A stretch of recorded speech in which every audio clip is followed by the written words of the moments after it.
Chennai கொடுங்கையூரில் Insta மூலம் வாடிக்கையாளர்களை வரவழைத்து போதை மாத்திரை விற்பனை செய்த விவகாரம் தொடர்பாக போலீசார் 6 பேரை கைது செய்து விசாரணை செய்து வருகின்றனர். இதுகுறித்தான முழு விவரங்களை வழங்குவதற்காக எமது செய்தியாளர் சுப்பிரமணியன் இணைப்பில் இணைகிறார். சுப்பிரமணியன், வணக்கம். இதுகுறித்தான முழு விவரங்களை பதிவு பண்ணலாம்.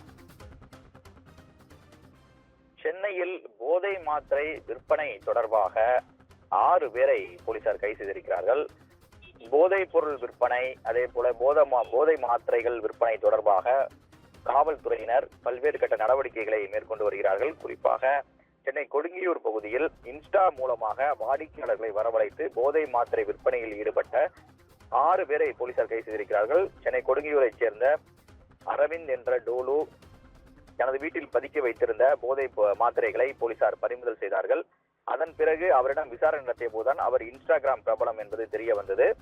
அவருடைய கூட்டாளிகள் குறித்து விசாரித்த போது சஞ்சய், ஆட்டோ ஓட்டுநர் அஜித் குமார், அதே போல பைசன் அகமது, சதாம் ஹுசேன் உள்ளிட்ட 6 பேருடன் சேர்ந்து அவர் போதை மாத்திரை விற்பனையில் ஈடுபட்டது தெரிய வந்திருக்கிறது.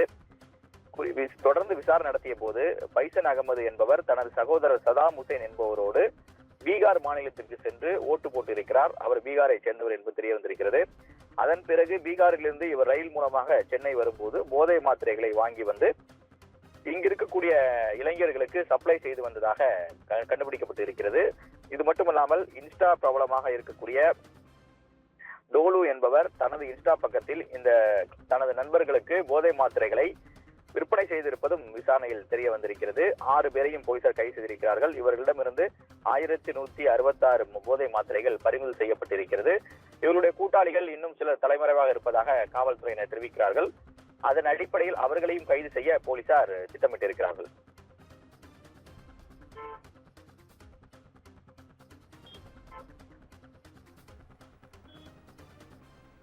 கூடுதல் விவரங்களுக்கு நன்றி சுப்பிரமணியன்.